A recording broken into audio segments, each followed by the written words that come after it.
আসসালামু আলাইকুম, welcome to suggestion BD. Honours তৃতীয় বর্ষের পরীক্ষার আর হাতে মাত্র 2 দিন সময় আছে। তো তৃতীয় বর্ষের ইসলামের ইতিহাস ও সংস্কৃতি ডিপার্টমেন্টের একটা ইম্পর্টেন্ট সাবজেক্ট হচ্ছে ইসলামের ইতিহাস ও সংস্কৃতি, পারস্য এবং মধ্য এশিয়ার মুসলমানদের ইতিহাস 1300 থেকে 1800 শতাব্দী।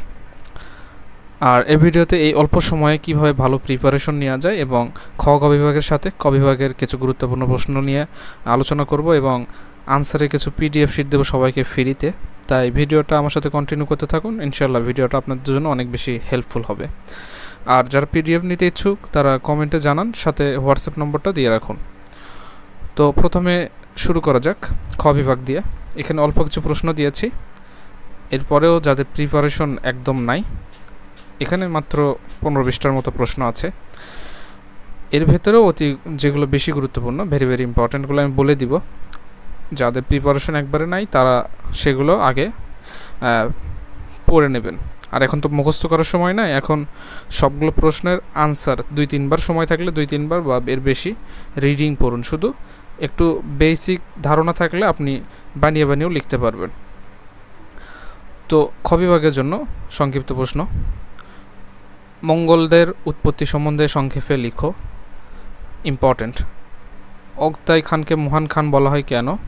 ইম্পর্ট্যান্ট। ইয়েলু চুৎসাই কে ছিলেন?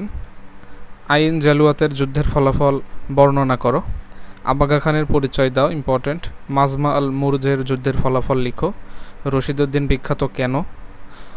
ইম্পর্ট্যান্ট। মুজাফফরি বংশের পরিচয় দাও। ইম্পর্ট্যান্ট। সিরাজনগরীর বর্ণনা দাও। চাগতাই বংশের পরিচয় দাও। ইম্পর্ট্যান্ট। আমির তৈমুরকে লং বলা হয় কেন? ইম্পর্ট্যান্ট। অঙ্গরাজ যুদ্ধের কারণগুলো লিখো।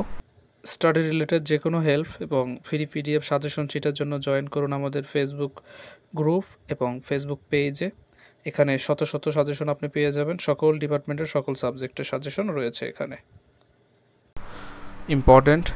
তৈমুরীয় বংশের পতনের প্রধান কারণগুলো লিখো। ইম্পর্ট্যান্ট। সাফাভি কারা? শাহ আব্বাসের মহান উপাধির যথাযথ ব্যাখ্যা করো।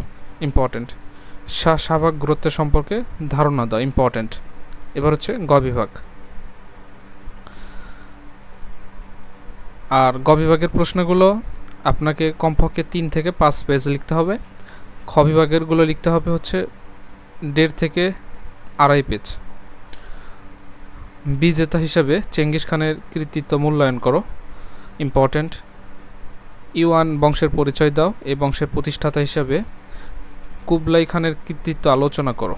ইম্পর্ট্যান্ট। পারস্যে ইলখানি শাসনের প্রতিষ্ঠাতা হিসেবে হালাকু খানের ভূমিকা আলোচনা করো। ইম্পর্ট্যান্ট। জান্দ বংশের প্রতিষ্ঠাতা হিসেবে করিম খান জান্দের কৃতিত্ব মূল্যায়ন করো। ইম্পর্ট্যান্ট। জালায়েরি রাজবংশের উত্থান ও পতনের বর্ণনা দাও। পারস্যের ইতিহাসে নাদির শাহ এত বিখ্যাত কেন? ব্যাখ্যা করো। ইম্পর্ট্যান্ট। আহমদ শাহ আবদালির পরিচয় দাও। আবদালি শাসন প্রতিষ্ঠায় তার অবদান মূল্যায়ন করো। ইম্পর্ট্যান্ট। বিজেতা ও শাসক হিসাবে আমির তৈমুরের কৃতিত্ব বিশ্লেষণ করো। তার পারস্য অভিযানের উপর টিকা সংযোজন করো। ইম্পর্ট্যান্ট। ঐতিহাসিক অঙ্গরাজ যুদ্ধের কারণ ও ফলাফল আলোচনা করো। ইম্পর্ট্যান্ট। প্রশ্ন যেহেতু অল্প দিয়েছি, এখানে প্রায় সবগুলো ইম্পর্ট্যান্ট, 2-1টা বাদ দিয়েছি। জ্ঞান বিজ্ঞানের পৃষ্ঠপোষক হিসাবে তৈমুরীয় অবদান মূল্যায়ন করো।